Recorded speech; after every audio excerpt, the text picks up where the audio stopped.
All right, I think we can just about get started. So,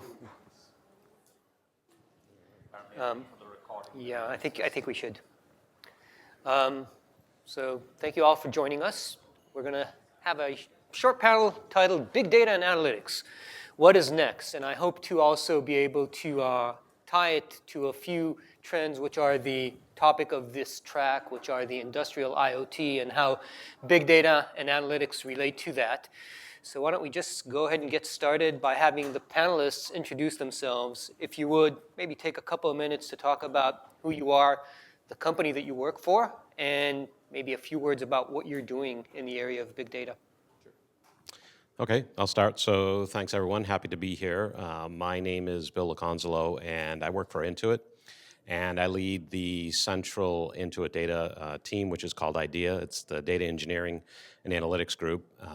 What we do within our team is we capture all of the data from all of Intuit's offerings. So at any count, there's about 64 different product offerings that Intuit has, from consumer offerings to small business offerings.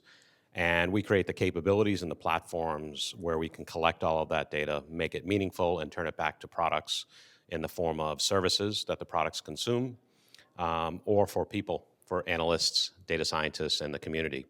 I've been at Intuit for about 5 years. Came in through an acquisition. I was a CTO of an organization that was acquired where Intuit had a healthcare division. I don't have a lot of health domain expertise, but predominantly enterprise software data is my background for the last few decades. Amotz, Maimon. For the last 3 years, I'm the chief architect at Yahoo, overall responsibility for technology and infrastructure, including what we call a big data ecosystem. And Yahoo originally developed Hadoop, which I think opened the door for the public discussion about big data, developed and open source it.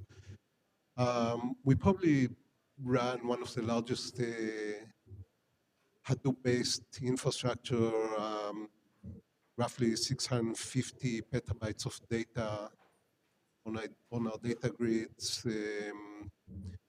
across about 40,000 nodes, and use it to collect all the data about users, about content, about advertising, and effectively run the business with recommendation systems, advertising marketplaces, lots of models, lots of both predictive analytics, as well as real-time and batch processing for reports and ad hoc analytics.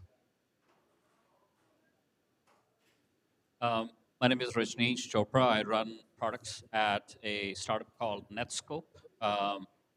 We are in a space that Gartner calls cloud access security broker.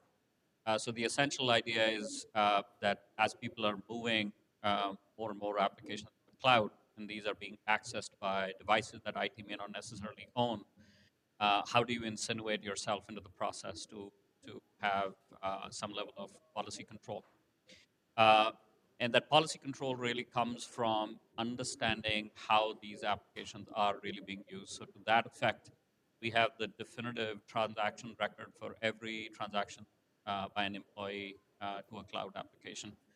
And that amounts to a huge amount of data. We have tiered sort of backend where there are things that are kept that are a lot more interactive, so that we can give ready analysis, and then there are more glacial sort of storages that are available for whether it's auditing or forensics and things of that nature. So we have a tiered architecture to provide those insights. Thank you, panelists. And I'm Ido Sarig. I'm the general manager of Wind River's IoT Solutions Group. Wind River is today a wholly owned subsidiary of Intel. So as you can see, we've got a pretty interesting mix of companies here on the panel today, from infrastructure players, catering primarily maybe to more of the consumer-oriented aspects of big data, more of the embedded development related to big data, some startups, some larger companies. So hopefully we'll be able to get some interesting discussion going on. And maybe the first question that we should tackle is, what is your definition of big data, and how's your company monetizing it? Sure, we'll start at the end. So So I'll start from the monetization back. That's the way we look at that at Intuit. That's a very foreign question for us because we actually don't monetize any of our data. Meaning our data, our stewardship principles are such that we are the stewards of our customers' data, and we'll never monetize our data. So we use the data to actually benefit the experience. And anytime we talk about big data within Intuit, it's how do we actually take that data to actually make sure the experience is better for the customers? How do we actually help them learn based on what others are doing? And that's our focus. How do we find insights in the data to maybe inspire new business units? But it's all from the perception of helping our customers when we actually have their consent. So in our space, I mean, that probably isn't such a big surprise because we manage close to 40% of all of the nation's taxes, 7 million small businesses, and approximately 35% of the US GDP goes through our platforms. So we're not really in a position to monetize anything there, but we are in a great position to see what is actually happening from a small business perspective, where the trends are, what their accounting looks like, what our consumer spendings looks like, what the consumer index looks like, and actually help people in taxes, for example, get more money back because they need more money back, or help small businesses grow or find lending. So those are some of the unique types of problems we solve with big data. We actually don't use that term that much within the organization as well, because Intuit is a 30-year-old software company that is just becoming a technology company, I think, over the last 4 or 5 years, thanks to the CTO, and also starting to really focus on platforms. And so if you think about a 30-year-old company that it's in the valley that doesn't really have a platform and hasn't focused on data but has an awesome customer base and awesome products, that's Intuit. So we look at what can we actually do better for our customers with data, not how can it benefit the organization. I mean, at Yahoo, maybe like Intuit, we don't try to define big data. I think we have a lot of it. We talk about the grid kind of internally. As I said, the numbers are very large, collecting tens of billions of events every day, kind of over 1 million a second. Obviously, almost all of our monetization is advertising based. So selecting the right ad for the right user at the right time, maximizing PCM or EPCM or whatever we use. All of it is based on a lot of analytics and combination of online models that are trained offline. So it's core to our business. It's core to our business to understand our users. It's core to our business to provide the right content or the right information to the user at the right context. It's core to our business to monetize it in the best way. All of these are completely data-driven. And as we said, no clear definition. It's clearly an ecosystem. If you will think about the technology, it's not a one tool solve all problems. And you have to figure out what's the right tools for the right task, but try to make sure that all of them are integrated in the way that the data is consistent and always accessible. That's a key for deriving value. At Netskope, data for us is like oxygen. Without it, we'd die, we'd starve. That is the way for us to, I wouldn't even say monetize, that's what the business is built on. And I think less about the bigness of the data, more about, as Nir was talking in his keynote earlier, about the value that we provide on the data. That is where the key is. I think numbers, the volume of data is interesting at some level, but more importantly, it is about applying the kind of algorithms that we have at top of it to provide both insights as well as to be able to answer any question that customers have off of their own data is something that Netskope is pretty focused on. So for us, data is business. It's essential. So I think a common theme that I heard in all three answers is that insights are key. You said that's what business is driven off of. Amotz said obviously they want to provide insightful analytics that drive the ad sales. And I think that's probably the common wisdom that most of if we're looking at the business of big data, most of the money, most of the innovation is going to be around providing insights, providing analytics. And I want to maybe push back on that a little bit and challenge, because there's obviously other things in IoT that we could think of as potential business opportunities. There's the volume of data, which possibly creates a lot of opportunities for storage or effective management of the data. You raised the point that you can't actually monetize off of people's data due to privacy concerns. So maybe there's some opportunities around security, around privacy. So what's your opinion? Is it truly going to be pretty much all about the analytics and insights, or are there business opportunities for the more infrastructure type solutions to help manage that data? Let me start that way. I mean, I can take a crack at it.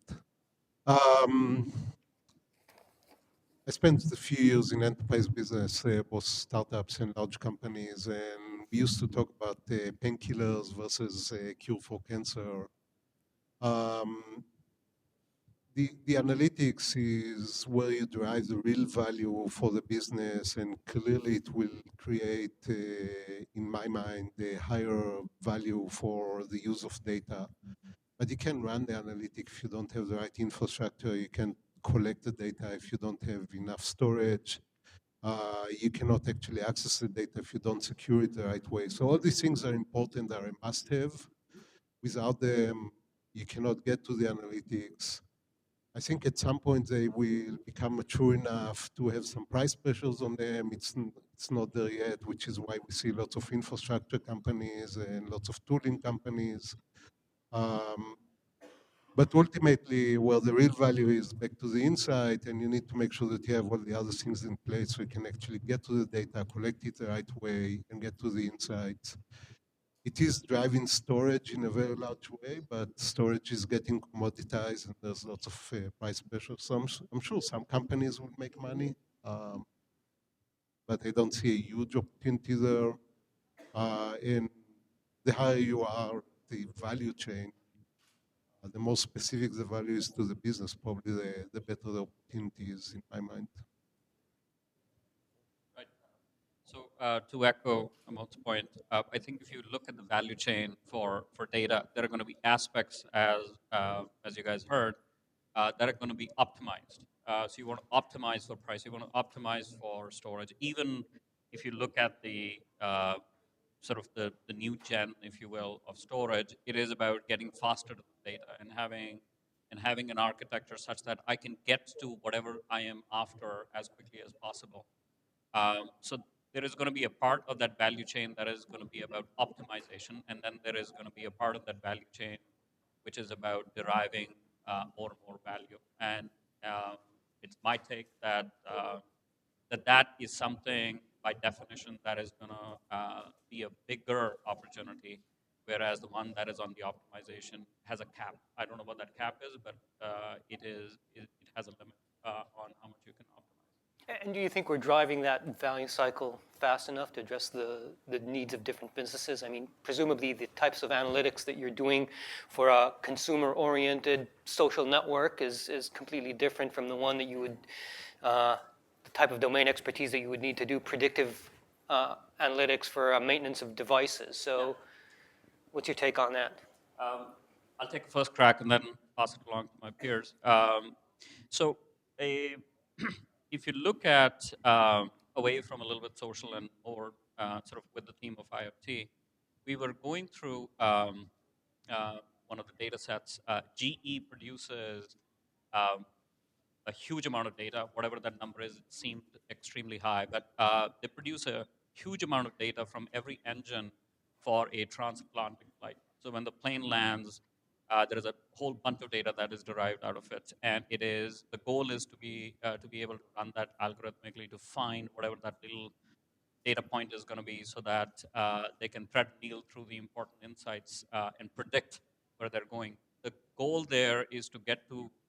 This is all in service for a business model change where it's the Uberization, if you will, of their airplane engines, because they are no longer selling it to the manufacturer, but they are leasing it to the manufacturer. So it is to support that business model. The idea is that you can have enough insights that something is going to break and be predictive and all that kind of good stuff. So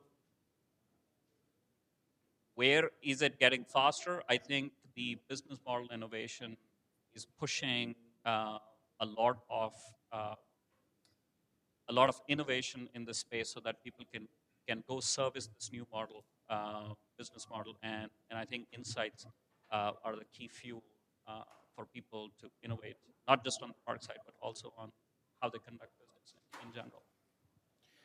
Yeah, so I'll go back to your first question and try to bridge all the way up. So if we were to start today, and I've been in several startups, all of us here have been in startups, we'd probably go full cloud, start from scratch, and I think that is pretty well solved. There's definitely some maturity on enterprise cloud solutions when it comes to data, but they're getting there, and you got to believe that all the big cloud players are going to have those capabilities soon. That's not really the problem. And I don't think there's still some growth there, but I don't really see that as much growth. The big problem is if you look at all the existing businesses, you take GE, you take Intuit, you take Yahoo, there's a lot of legacy systems that exist. And actually migrating towards the cloud to leverage those capabilities is a huge problem. That's where we spend a lot of our time in infrastructure. We all want to be doing deep learning and having all of our scientists enabled and our analysts loving us, but that's not the world we live in, because the reality is the data is messy, and moving the data and curating the data and the governance around the data is a big problem. And bridging this enterprise to cloud, I think, is a huge opportunity for a lot of vendors right now, because right now I'm building those capabilities. And as Intuit, we build products for people. We don't build capabilities, but I build capabilities to actually make this happen. So I think there's a lot of work and a lot of opportunity there to actually help us bridge that gap. But I do think in my mind, that the destination is clear. Like getting in the cloud, the security, the compliance, the regulatory, and the infrastructure scalability. When you talk about Yahoo size, relative to Intuit, they're 20x the size of us, but we still have the same problems. And that's where I feel like, we as an organization will see a lot of investment. I think a few observations here. It's interesting. The main thing that is sticky is actually the data, not the software. Moving a lot of data is expensive. It takes time, and if you look at the whole infrastructure and Moore's law and everything, the network is the slowest growing component. So the data is very sticky. It will move to the cloud at some point. I think we have to realize that once it does move to the cloud, it will stay in whatever cloud it moves to. So it's one observation. I don't think we're getting to insights fast enough to the question, partially because the tools are not that mature yet. It's hard, partially because, as everyone in the business is talking, there's shortage in what we call data scientists and people that will actually develop the models and understand the data. To date, we can find more engineers and machine learning people, and I think that's true across the industry.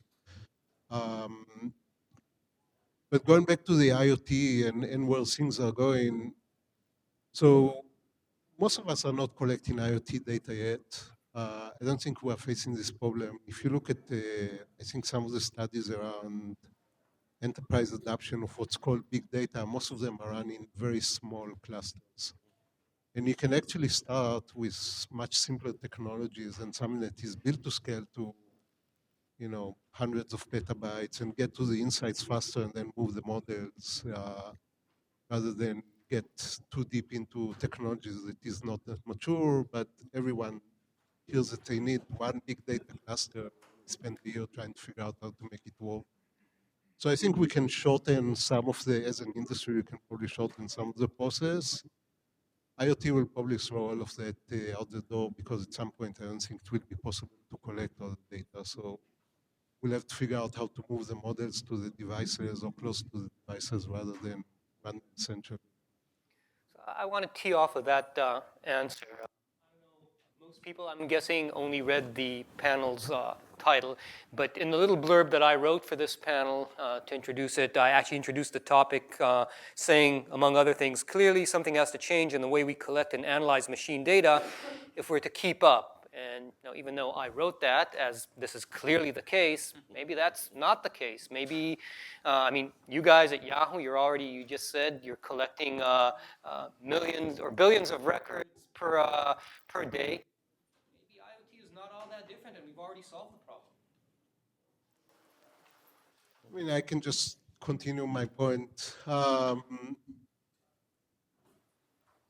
The network is a bottleneck. Number of devices grows much faster than anything else. Number of smart devices that generate a lot of data grows even faster than that. GE, I don't know how many engines they manage, but probably, I don't know, thousands, tens of thousands. Think about every car generating the same amount of data. Where would that go? I don't think we can build enough storage for that. We'll have to cover half the US with data centers.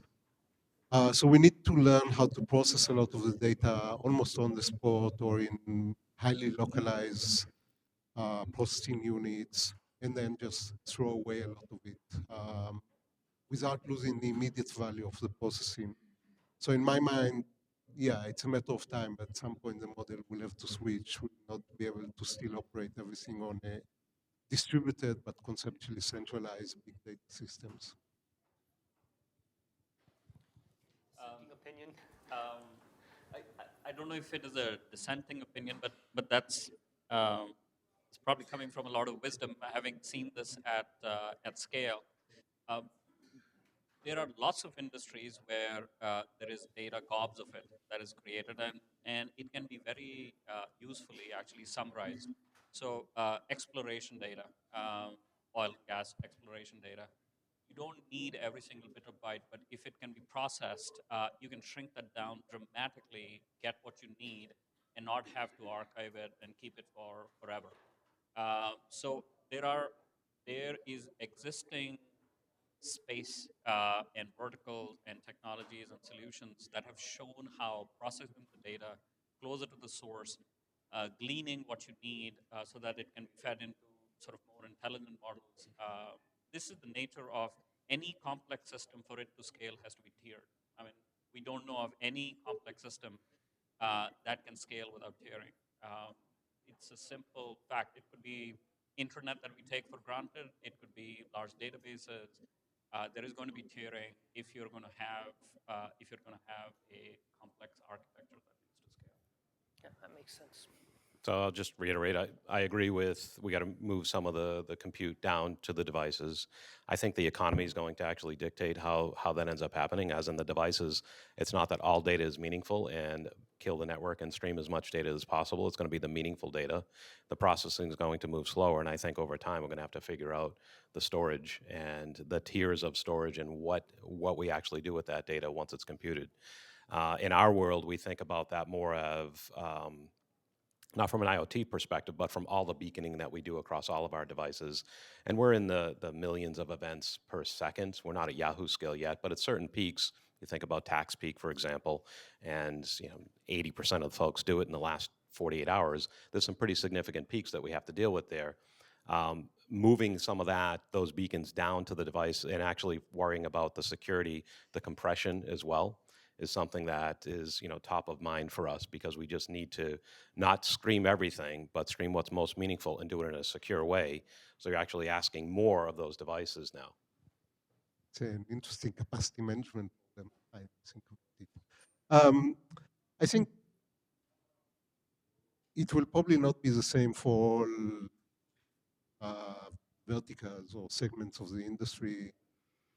There are areas, like if you think about genome processing, it's actually not a very large set of data. It requires a lot of computation. You want all of it to be in memory, but not all kind of sophisticated processing problems are big data problems. But we also have to remember that probably all of us are carrying in our pocket today a device that has a GPU with quite a lot of processing cycles. And while if you go back 5 years back, it was very hard to do face recognition on any computer or infrastructure.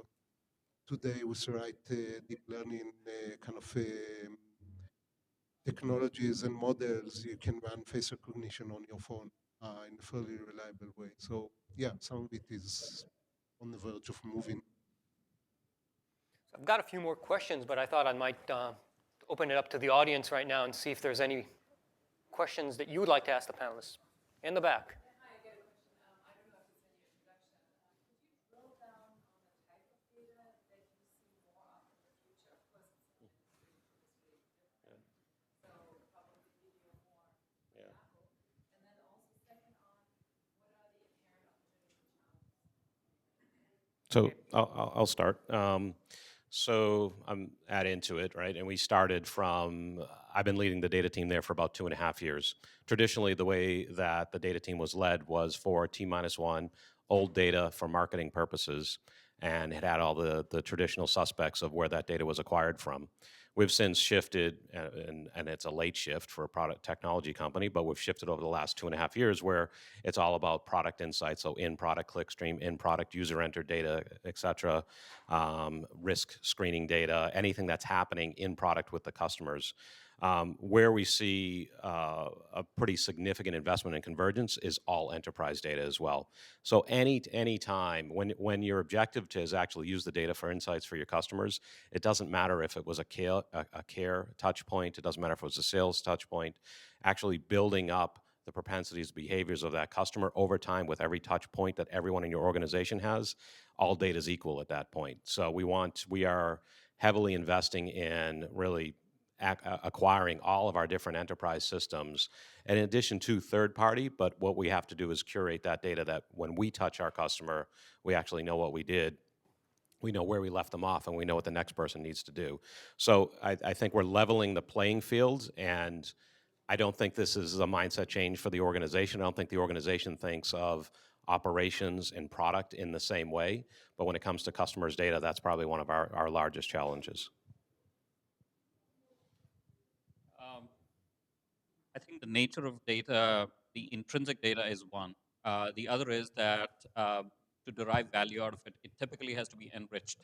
So you get data of whatever particular kind. It may be data stream, it may be traffic, maybe whatever the data may be. To take that example of oil and gas exploration, you probably want to embellish with geolocation. Maybe you want to get some additional insights from whatever the other data is. So one element is that in that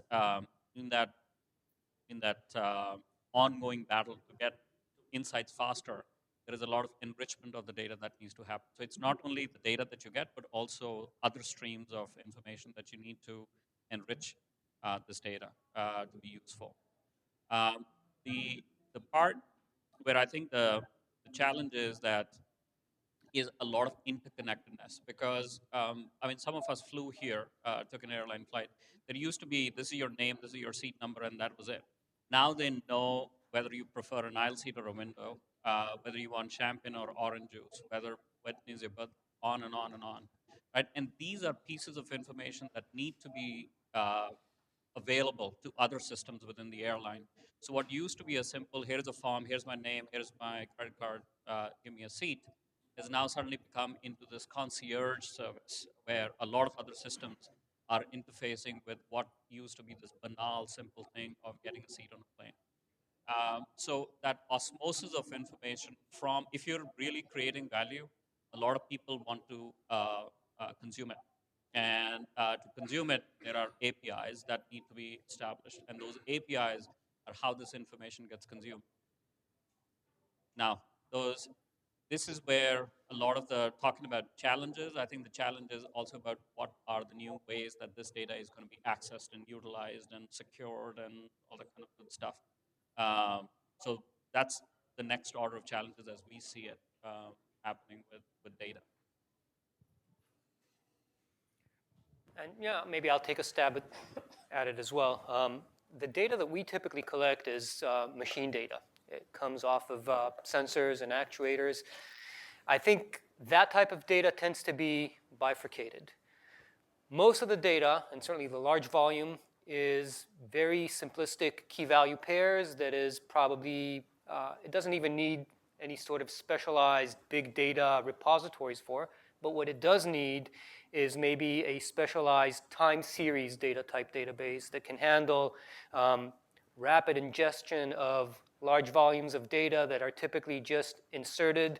They are almost never updated and they're very rarely deleted, and when they are deleted, they're deleted in bulk.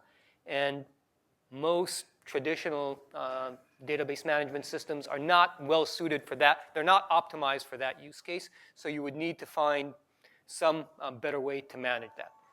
In parallel to that type of data, there is metadata about the device itself, various errors that are logged, and that I agree with what I think Rajneesh said, that data needs to be enriched with other sources of information in order to be useful. And in terms of accessing the data, I think the access or the handling or the reaction to the data is also pretty much bifurcated. Many of the challenges of big data associated with the industrial Internet of Things have to do with scale and volume of data, and that dictates that the handling of that data, for the most part, needs to be automated. You need to completely take the human out of the loop for the routine procedures. So you need to have the algorithms or the rules or the policies in place to say that when I see this particular pattern in a device, which I recognize, and there's a lot of intelligence that goes into how do I recognize that pattern, perform this action, right? If the temperature in the server room goes up beyond a certain threshold, turn on an additional fan, automatically open a vent, send an alert to a maintenance guy. Those need to be automated or else we can't cope. But the stuff that is harder to automate is sort of the out-of-bounds conditions that require human intervention. And there, I think the key is going to be making that data accessible in some form of a innovative graphical user interface that does the data enrichment for you and that helps you drill down to figure out what do I need to do in this case that hasn't already been automated in the policy. And that's a big challenge. There's opportunities there. Any other questions? Yes. This is for Amotz and Bill. So sitting in your positions of responsibility with such large data sets, you have significant capital and teams. Are there specific laser shot problems that while tasking your own teams, you wish there were entrepreneurs who would come to you with better solutions? So yeah, always. So we're always looking out for better solutions. I think specifically what I try to look at in our group, and we're a relatively small team. So we're Intuit's about 8,000 employees, and we're less than 160 within our team, right? So we're driving all of the capabilities and all of the infrastructure and platforms for Intuit with just that few folks. So anytime there's capabilities that we're building, and if I think those are generally consumable and it's not Intuit unique, I question where can I actually procure this outside. An example where we're investing right now because we don't have a solution is in this private and public cloud space, the access and the control around that, and that's just a key problem because of the security constraints we have. When we are in public cloud, for any of the data, we don't have PII there right now, but we have triple key encryption across from application level, from entity level, and from VPC level. And those are difficult problems when it comes to key rotation and management. There isn't anyone that solved that because it's a lot of compute that needs to happen when we actually restack, and we also restack our systems. So those are problems that we have to solve today. We're solving financial software for consumers and small businesses, building those capabilities. While our teams can do it, I think there's only a finite amount of time. Another example would be on the streaming infrastructure. So, the streaming infrastructure, we have, like all of us, it's not, streaming is not optional. Time series is the way to go, but you have a lot of legacy. And, we have a Kafka infrastructure that we have in our team that we wrap up with simple services that the rest of the businesses can't consume. It's probably not long that our team should be actually investing in curating an infrastructure like that, because that's going to be a commodity. There's already Kinesis and AWS. I mean, there's going to be more as it goes forward. So those it's always a finite amount of time between what we actually have to do today to drive business outcomes versus what should we sustain going forward. I think if any company can provide free storage or free network, we'll take it. If you know a startup that is doing it, I'd love to meet them. At Yahoo, we tend to look at the open source first. We either contribute things into open source or consume them So if you look at most of our data processing ecosystem, all the way down from Hadoop, HDFS, MapReduce, Tez, Yarn, Spark, Storm, kind of there's a plethora of technologies. Most of them are open source technologies. There are several reasons for it, but that's definitely a bias. Here and there, we work with commercial vendors, including some small startups, but much more to very pinpointed specific problems. So it's hard to tell. Really interested in what you do with the data. So companies that actually work on the inside problems, deep learning or machine learning, and kind of take a bunch of data and do something interesting with it. These are much more interesting to us in our domains, kind of content understanding, user understanding, recommendation systems. But this requires domain-specific knowledge, and you actually need access to the data in order to develop a good solution. So there's a little bit the chicken and the egg problem there.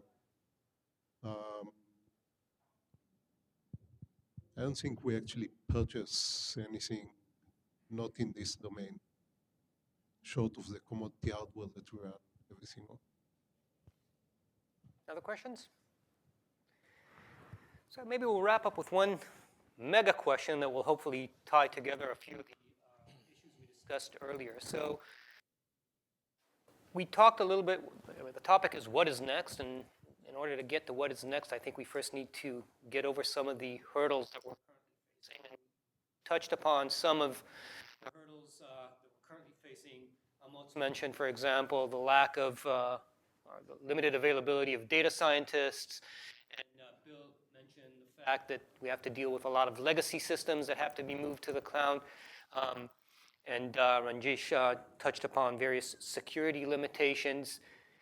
I want to tie this to the notion of the innovative business models that people want to get out there, and I want to put out a hypothesis that I want to test.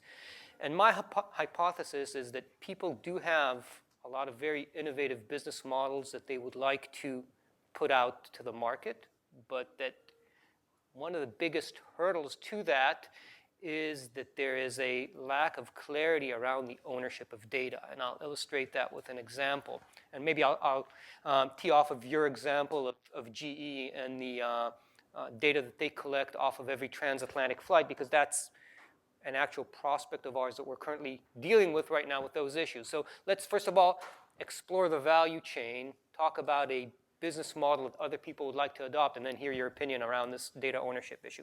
So if you look at the scenario of collecting data off of a jet engine in a plane that's making a transatlantic flight, there are multiple players in that value chain, right? There's GE, who makes the engine itself, but they're typically not the ones who are dealing with the data that it produces. They work with other companies like Honeywell that service that plane when that plane lands, that actually have the equipment that pulls all the data off of the jet engine. And then there's the airline itself. So we've been talking, for example, to Honeywell, who's got a very innovative idea about what they're going to be doing with that data that they pull off of the engine, but they can't actually put it into place because it's not clear that it's their data. Maybe it's GE's data. Maybe it's the airline's data. And this actually spans across more than the airline industry. The airline industry was a pioneer in this notion of we will lease you the engine. In fact, I don't know if you know this, but aircraft engines for years now have been sold at a loss to the airlines, because GE and Pratt & Whitney and others, they make it up in over the lifetime of that engine, which is typically 20 to 30 years, in just service contracts. That's a very appealing business model that is now being adopted in industries as far as high-end appliances. So a lot of, if you talk to Samsung, for example, there's the notion that their high-end refrigerators will be sold to you at cost, or maybe even as a loss leader, because they will make it up in time, either in selling you service contracts, extended warranties, consumables like filters, or maybe they will make They'll sell a service that takes, sensor data off of the refrigerator, order the milk for you from Safeway automatically. And the reason I'm intrigued by this, beyond the GE example, is this model of servitization, of making money off of the value of the data that my device produces, is prevalent. I've been talking to one of the leading manufacturers of forklifts in the world, and they're looking at the cellular industry and they're saying, wow, these guys really have hit the business model on the head. They're going to give you a $800 phone for free because you're going to be paying them $200 a month in data plans. We want the same thing for our forklifts. We're going to give you a $20,000 forklift for free, and we're going to sell you a lifting plan that will allow you to lift 20 tons a month. And they're all over this. They want to employ every trick that the cellular companies have done, including family share plans, where you will share lifting capacity amongst your fleet of forklifts. They want to charge you overages, of course, when you go over your limit. But what's limiting them is that they don't even know if they own the data. Can they actually implement those business models? Do they have access to the data? I find it funny that someone wants to be like a cellular company that are really in a kind of race to the bottom on prices because they don't own the data, and companies like Apple and Google are taking the value and making them a very simple pipe and commoditizing their services. So I'm personally, I'm not sure that's a business model I would like to emulate today. All the big carriers are trying to find where they climb up the value chain back and actually get back some ownership of the data. And I think in many cases, it's actually not a kind of a business proposition that they are able to pursue very well. I think it really is, I don't know how you define who owns the data, but it really is, if you get the ownership of the data, then you control the ecosystem. I mean, Uber, which we'll look at as an example, is at the end of the day a data company. You know where the drivers are, they facilitate a transaction between a whole fleet of drivers and cars, and any passenger, their value is in the data and kind of the facilitation of the transaction. They don't own anything else effectively. And I assume we'll see more of these. It's clearly where the mobile platforms, again, Apple and Google as two primary examples, are getting the foothold into. If we own the device and we own some of the data collected by the device, and our ability to provide better services and leverage the data is higher. And the answers are probably different between the consumer space and the enterprise space. In the consumer space, there will be a big battle for privacy over the next decade that might change some of it. Maybe give the consumers some control back who's using their data and how. It's unclear yet. I'm not sure how it will play out in the enterprise space, but my expectation are that if you can provide the service that is actually based on, I own the data, I generate it, I collect it, the rest, then you can change the business model. So I think the question, I'd just like to rephrase the question because of the vocabulary again doesn't grok with me, in that business model first is not the way, or even business model even third doesn't even compute. So I think you have to look at it. My personal opinion, you have to look at it. What's the value you're driving, and who's the originator of the data? And if you're going to add value to the originator of that source, so in the engine, for example, and you're going to do something to actually benefit the outcome there, then it's much easier to get to what's the business model around it, I find. Because if you're just looking at the data as a business model, or if you're looking at contributing to data or consuming the data for another business model that latch on, I think you got a very short-lived life for that plan. I don't think that's going to last. I think that data is going to be open, but it's going to be on a value basis, as in you're going to have to contribute and make it better when you actually consume, or you're just not going to be part of the ecosystem. And where you have partners that are small business partners from consumer data, they don't actually get the data, they contribute to it. And we're all going to be sort of held accountable to being stewards of those that actually let us use their data and use their data to make their experiences better, to make the products better. And I think we have to think about it from that lens, and then I think the monetization will come for those that actually drive the most value by benefiting, letting us use that data. So I think philosophically, I think about it in a different way. It's not just consumers. I think consumers, obviously, it's a very sensitive space. So I think that, to me, will dictate sort of the appropriate model. I'll attempt to give you a third perspective. I think the key to any innovation is really experimentation, right? And the hardest part about business model innovation is that it is extremely hard to mess around with a business model because you're in the business of ultimately making money. So where big data or data in general, and I'm not a lawyer, so I can't talk about the ownership stuff with any authority, but what that access to data provides is whether it's a model, whether it's a hypothesis, whether it's some sort of a theory that a person has, it does allow you to experiment on what can stick. You can do A/B testing. You couldn't do A/B testing earlier. You can do sort of run a hypothesis through data that is available so that you can get some sort of either supporting or insight that says what we might have been thinking might not quite go as far enough.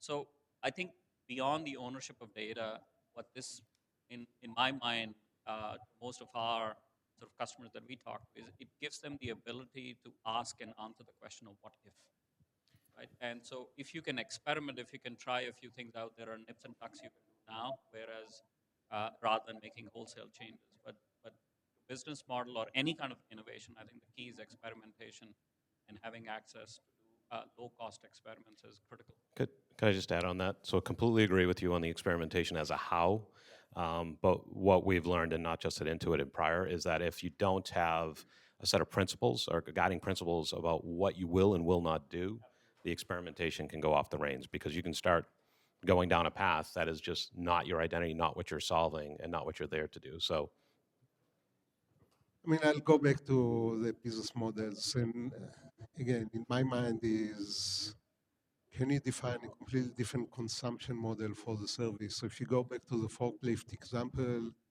can I have a set of small franchises that own a forklift, and if you don't need the forklift 24/7, then you just call them through my app and I send them to your place for 2 hours. And that's exactly the consumption model that we started in the online kind of digital world, but we now see it in the physical world. And I think any consumption model that will lend itself to this type of shared service where you consume only how much you need, you don't need to own the infrastructure. So I don't know, think about the cloud of forklifts. Will it work for most warehouses instead of the forklift sitting in the corner? Maybe yes, maybe not. Can you get it in time? Maybe yes, maybe not. If the consumption model that is shared service-based has enough value, then the first company or companies that will leverage the data to offer that consumption model will have a leg up. Thank you very much. I think we're just about out of time. I personally will be here for the rest of the day. I don't know about the rest of the panelists, but feel free to stick around and ask any questions. Thank you all very much.